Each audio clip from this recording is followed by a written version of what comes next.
Started because it's 11:01 and I have heard that beekeepers are prompt. And you can see that by all the good folks behind us here today. My name is Paul Burns. I'm the Executive Director of VPIRG, the Vermont Public Interest Research Group. I am so thrilled to be here today, and thanks everybody for joining. I love the signs, I love the faces, I love the beekeeping protective equipment, and it's just fantastic to be here with you today. We are, in a sense, swarming the State House to lend support to legislation that will help to better protect bees and other pollinators in Vermont from the effects of toxic neonic pesticides. So that's the reason why we are here. We're really happy to be here today in particular because later this afternoon, it is possible that the House Agriculture, Food Resiliency and Forestry Committee will actually vote on legislation, H706, that would make Vermont the second state in the country to phase out the use of neonic pesticides, which we are thrilled about. So, yes, go ahead. So, a little applause in advance to cheer on our legislators up in the committee room in a couple of hours. Well, I don't want to take up too much time before lending the podium to other speakers who we have here today. We're going to hear from a couple of state representatives, a couple of representatives from the beekeepers who are here today, and then we will take some questions from you. So first, I'd like to introduce Representative Heather Supernaut, who is the Vice Chair of the House Ag Committee and a co-sponsor of H706. Representative.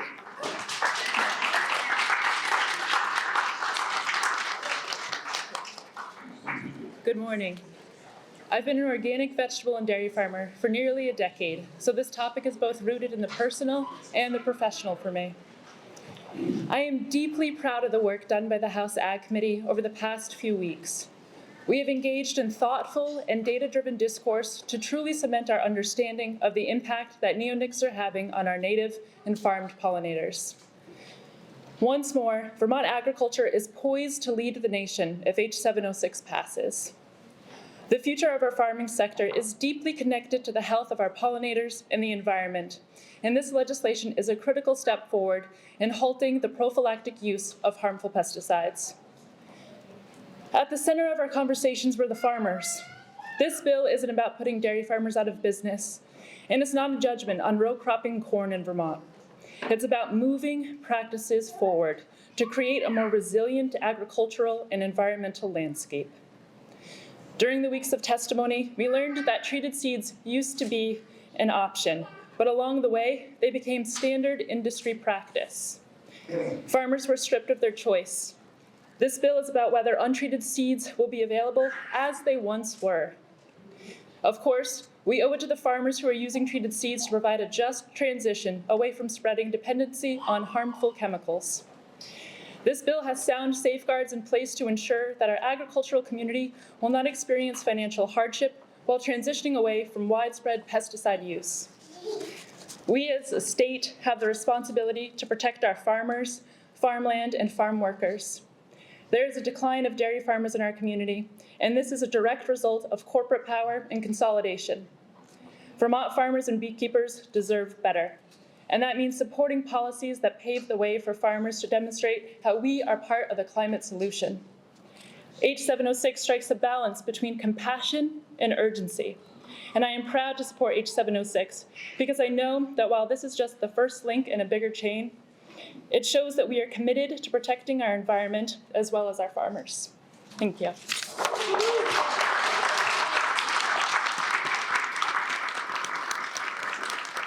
Thanks, Representative. Now I'd like to introduce the chief sponsor of H706, Representative Robin Chestnut-Tangerman. Representative, watch your step here. Yep. Thank you, Paul. Thank you. The genesis of this bill really goes back to my days growing up on a farm, and I was an orchard manager, licensed spray applicator. I'm also a backyard beekeeper. So I bring a range of perspectives to this issue. And when I saw what New York had done with a balanced, thoughtful bill that provides exemptions in case of emergencies to farmers, in the case of untreated seed not being available, or in case of economic hardship. I thought this is the kind of balanced approach that I can get behind. And I've been looking into and really encouraged by the broad range of testimony that the committee has taken, looking at 5 years of real-world experience from Quebec, where neonics were banned in 2019, again with exemptions, looking at what applications can be used, and really seeing how this can be used as a broad environmental protection tool that benefits everybody, all of us who are stewards of the land, which includes every farmer that I know. And they take that role seriously. And the farmers that I've spoken to in my district are broadly supportive of the bill with the safeguards built into it. And I really see this as a win for the state of Vermont, for the health of the environment, for the health of farms, and for the health of our food future. So, thank you.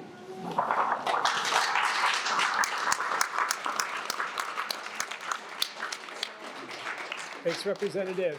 Now I'd like to introduce Representative Mike Rice, who is a member of the House Agriculture Committee and one of the leading sponsors of the legislation here today. Representative.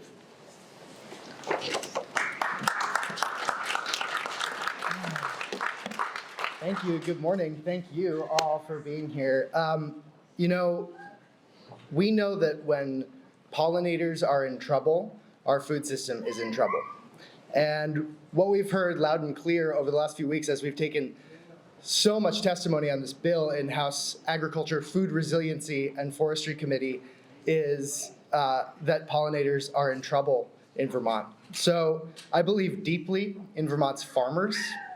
I believe that we must empower Vermont's farmers to feed our communities while practicing sound environmental stewardship. That's why it's time to pass H706, which includes ample protections for ensuring a just transition for farmers while reining in the use of these pesticides that have wreaked havoc on our pollinator populations for decades. So I hope we'll take the next step on 706 this afternoon in House Agriculture and on the floor later this week. Thanks for being here.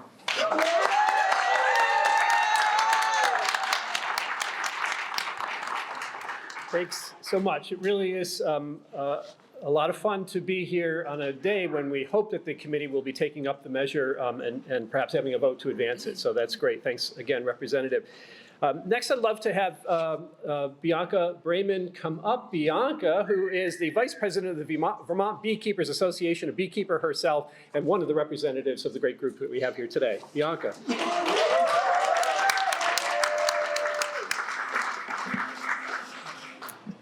Hi, everyone. Thank you for gathering here today in support of H706. It is important that we all become more conscious of the human impact on the earth. I'm a commercial beekeeper based out of Swan, Vermont, which means that my full income is supported by honeybees. Last year, I entered leadership within the Vermont Beekeepers Association when they voted me as their vice president. And recently, I was sponsored to speak at a conference in Sweden where neonicotinoids have been banned from prophylactic use since 2018. Because of the climate on this topic in Vermont, I asked several of the attendees, how has this change affected your bees? Those who had been close to neonic use saw lower percentage colony losses after 2018. Those who weren't saw something else, a massive growth in the insect population. They noticed in previous years, as many of us have, summer passed them by and barely any bugs had accumulated on their windshields. Now the populations have grown substantially with no thanks to driving.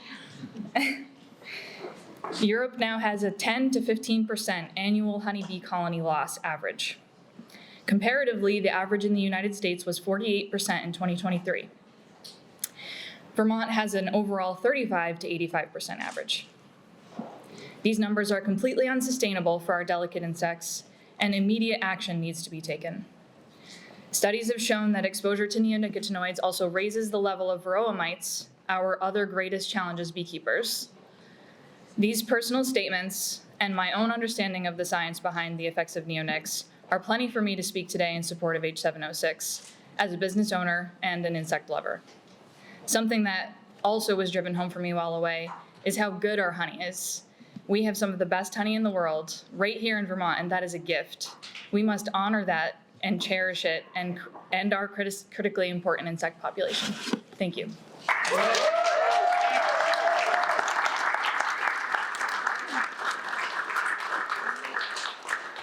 Thanks, Bianca. Let's hear it for Vermont Honey.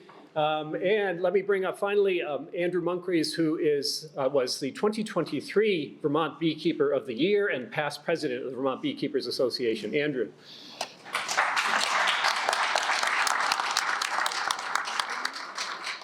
Thanks, Paul, and thanks all of you for being here today.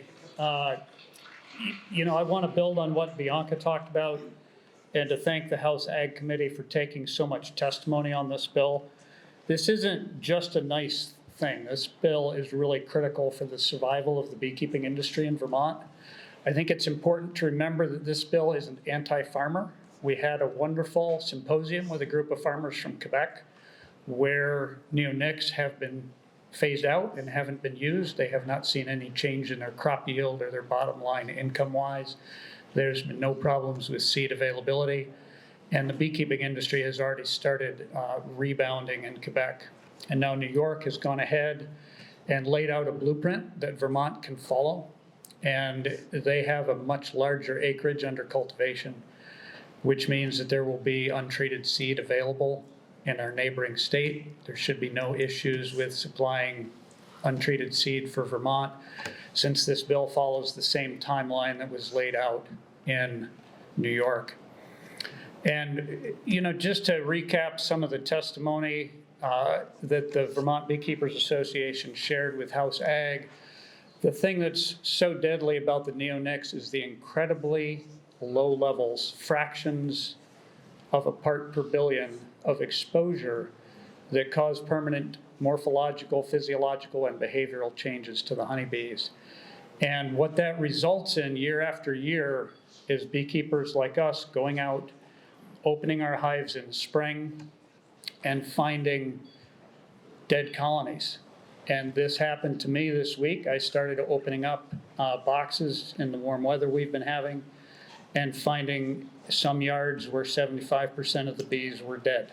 And like Bianca, this is how I make my living. I'm a bug farmer. And without the bugs in the boxes, I can't make a living.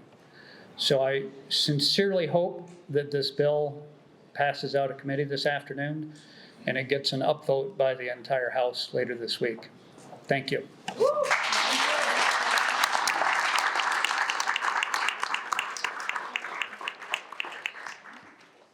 Will you come right over here?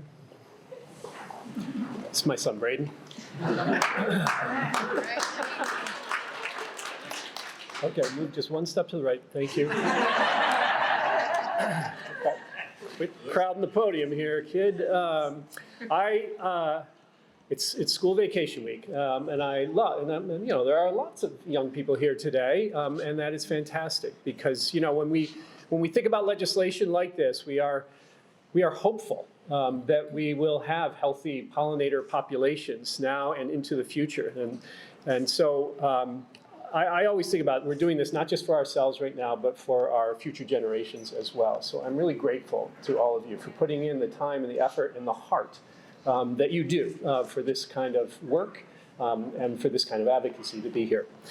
When a toxic pesticide is proven to pose a grave threat to bees and other pollinators while providing little, if any, benefit to the people who are using it, I think there is only one responsible thing to do, and that is to stop using that toxic pesticide. And remember, it's not just insects. Bees and the other pollinators, as wonderful and critically important as they are, it's not just the insects that we're worried about here.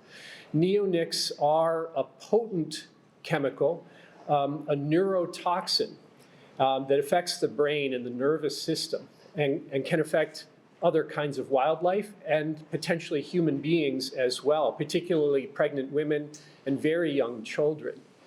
And so when we talk about moving away from the use of this toxic pesticide, which provides, again, little if any benefit to the farmers and others who use it, it seems just the reasonable course of action. This is not a radical step. It has been done elsewhere, and it is working elsewhere. And that's why we think it is so important for Vermont to act now, and to do so in a way that provides a timeline and a process for farmers to move thoughtfully toward safer alternatives. A just transition for farmers is fundamentally a critical piece of the legislation and the approach that we are taking here. And that's why I think it's important to note that though they were not able to join the podium today, we have wonderful farmers who represent aspects of the farming community here. There's NOFA Vermont, Northeast Organic Farming Association, Rural Vermont, vegetable and berry growers, group in Champlain Valley represents a broad range, 400 different farms who testified in favor of a legislation mirroring New York, which is essentially what our bill here, 706, does. So I'm just so happy to have, where are you going? So happy to have, this isn't just about beekeepers and environmentalists and kids, but the farming community of Vermont. Many of them have spoken up in favor of this, even traditional, conventional dairy farming organizations and farms who said, yes, we can make this work here as long as you have a timeline and a process that we can deal with, and that's exactly what we think we have with H706. So many thanks to the representatives who have heard, listened to the testimony, and considered so carefully what you have heard throughout this process. And thanks everybody for being here. We will take any questions if you have them.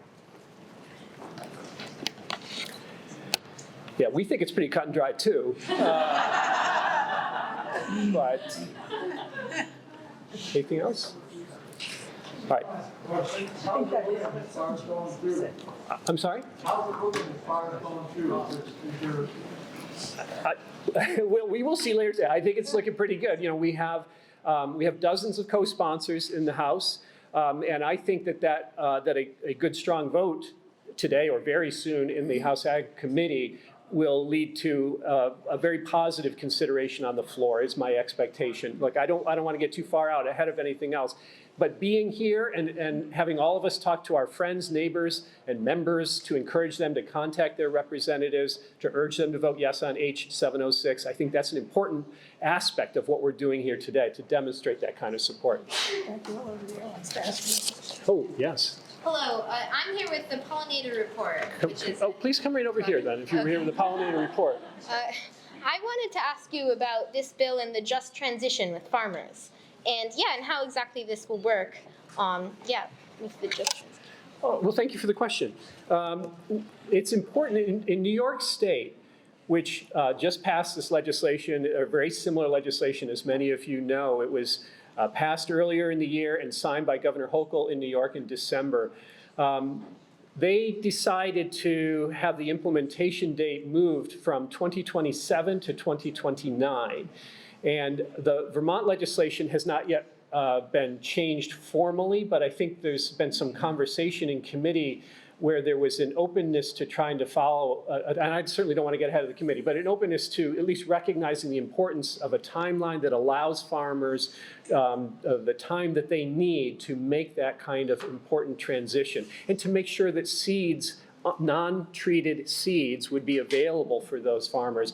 So I think there's a broad expectation that in most important ways, our bill will mirror New York's, at least in key pieces like that would give the farmers the time that they need. Also important to note that while this would phase out the use of the vast majority of neonics, 80 to 90% of all neonics in the state, and most of those are on the coated seeds, it's important that there would be exemptions that are made possible for farmers in certain circumstances. There's just going to be a process in place, and I think the farmers will have some say in what that looks like as well, how it moves forward. But it's important to note that there will be some exemptions that could be possible for farmers should they need it, and then a timeline that can work for them. And that's what we have heard from many farmers who have testified, is that those are the key provisions that they wanted to see in the bill. If any reps want to take any of that, anything else you want to say, happy to have you, because I don't want to. Well, I want to give just for the reporters who are here, if there's any other questions there, and then or Heather, Representative, would you like to say anything? Sure. Please. I wanted to respond to that a little too. The just transition portion I really wanted to respond to is that When we are talking about something being dependent upon, and these farmers have been unjustly dependent upon these seeds, we have to consider what it means to be justly transitioning out of that dependency. And I think that that's trifold. I think the first part is acknowledging that we have created these safeguards that allows for a proper time frame for farmers to acquire those untreated seeds, but also that there are financial safeguards in place for farmers so they're not going to lose their business. And also an acknowledgement of this is going to make their systems more resilient. And that's the justness in it. It's that we are going to set them up to have systems that are going to be better prepared for what is sure to have, climate crisis coming, and that is the just part of it. We want them to be viable independently, and this is such a big part of that. And that's what the justness is for us. Yeah. Yeah, sure.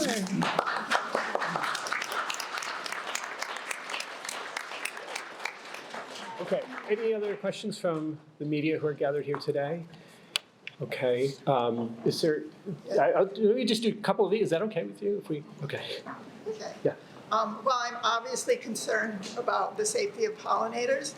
As a human who breathes and eats, I'm also concerned with how this systemic neurotoxin moves up through the food chain. It's in every part of the corn plant. Whatever eats the corn, whatever eats that organism. So this is very far-ranging from what I understand. Yeah, and I just say, so this is a comment about how, again, we're not merely or exclusively focused on bees and other pollinators here. There have been studies about aquatic life. There have been studies about effects on deer. There have been effects on other mammals, and some at least initial research looking at potential effects on human health as well. And so I don't want to dismiss that at all here, that this is a neurotoxin. That's how it operates, and there's no protective bubble around us as human beings, as animals, that live and breathe and drink, that we are somehow protected from any potential harm there. So yeah, I agree. I think that's an important factor. I wanted to say that birds who eat the seeds that have been treated die. And birds who eat the insects who have been feeding on the crops die. That's an important part of the wildlife Yes. Thank you. Another important point, and there's press releases on the table back there. If you didn't get one, if you're, again, a member of the media, please pick one up. There are other organizations that are part of our coalition, including Xerces Society and Audubon Society, Vermont Audubon, who have particular focus and interest in the effect on birds and other wildlife. And you're absolutely right about the potential harm that can come from a bird eating a coated seed, which is definitely deadly, or the accumulation of insects that may have taken in some of the neonics as well that can also harm birds and other wildlife. I think with that, we're going to end the press conference, but thank you so much for being here. Thank all of you for all that you do. Thank you.